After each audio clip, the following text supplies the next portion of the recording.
Academy. Here's another potential Apple move. Apple rumored AR VR headset might rely on a nearby iPhone or Mac for processing. Its SoC is reportedly designed explicitly to wirelessly stream data. This makes sense to me. You know why?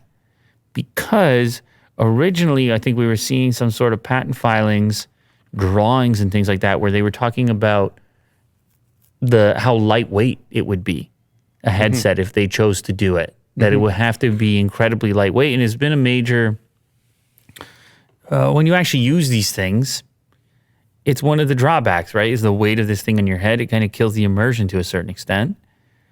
And I presume anybody would want a lighter one if they could have it. But then you get into this realm of, well, how do you put all the necessary components in there and have it super lightweight?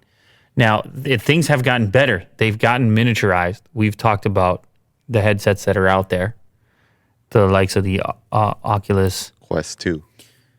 You've always had problems. You always jump right into that. You love to be the guy. You're the VR guy. But you seem to forget. I just say Oculus and then I look at you because I know you love it. I know you love it so much. I know I don't have to go beyond Oculus. I go Oculus, pause, and then Willie do.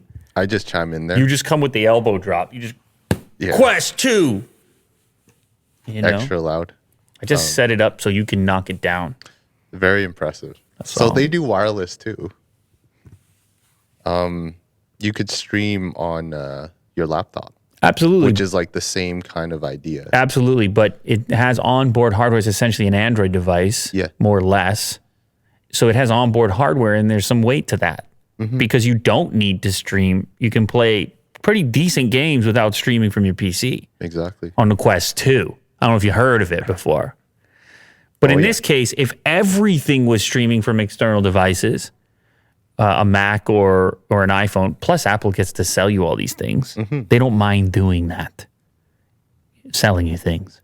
No, not at all. But then on top of that, you get this crazy lightweight thing that just needs this receiver transmitter scenario, and like the battery can probably be smaller in that case. Like you just start to think about the advantages there.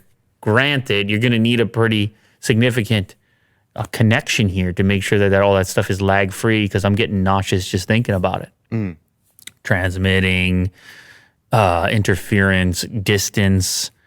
The phone is small enough and it's likely in your pocket anyway, so seems doable. I'm not surprised by this.